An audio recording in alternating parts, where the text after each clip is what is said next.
Welcome back into the DFS Den. It's Dave Eddy here, a.k.a. Corporal Eddie on Twitter. Congratulations. Yesterday goes to Robert M. Got the word of the day, which was volatile.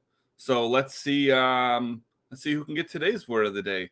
And for the video, let's hop into our main stack for today, which for me is going to be the Toronto Blue Jays. They are in Baltimore going up against Jordan Lyles. Jordan Lyles is not a terrible pitcher, but that Toronto offense is pretty stacked, no pun intended.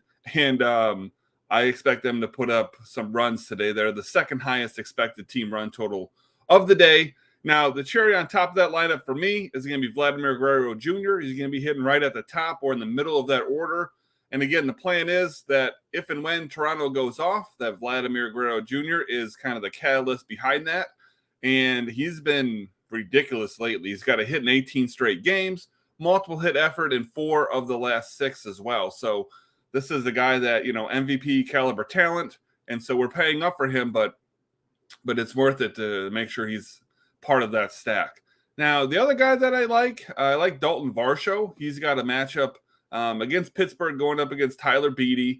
And Varshall also has been, pretty good here lately. He's got 4 straight games where he's got double-digit fantasy points.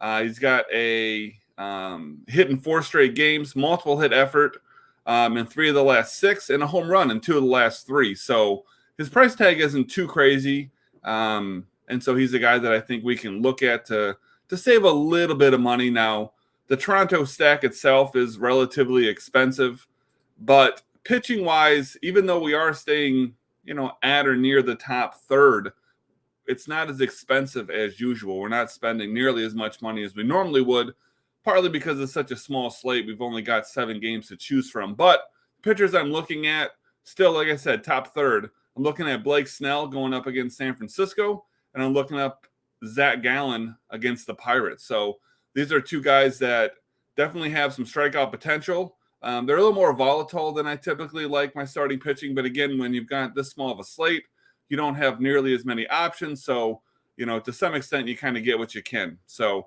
that's where I'm going today. Had another big week last week. I think there was only 1 losing day in there for me. So hopefully that was the same for you. If you haven't done so already, go ahead, pop on over here and subscribe to the channel. You can turn on the notifications so you get an alert as soon as a new video comes out. And, of course, drop a like on this video if you've enjoyed it or you've been enjoying the series so far. Look forward to seeing you all tomorrow.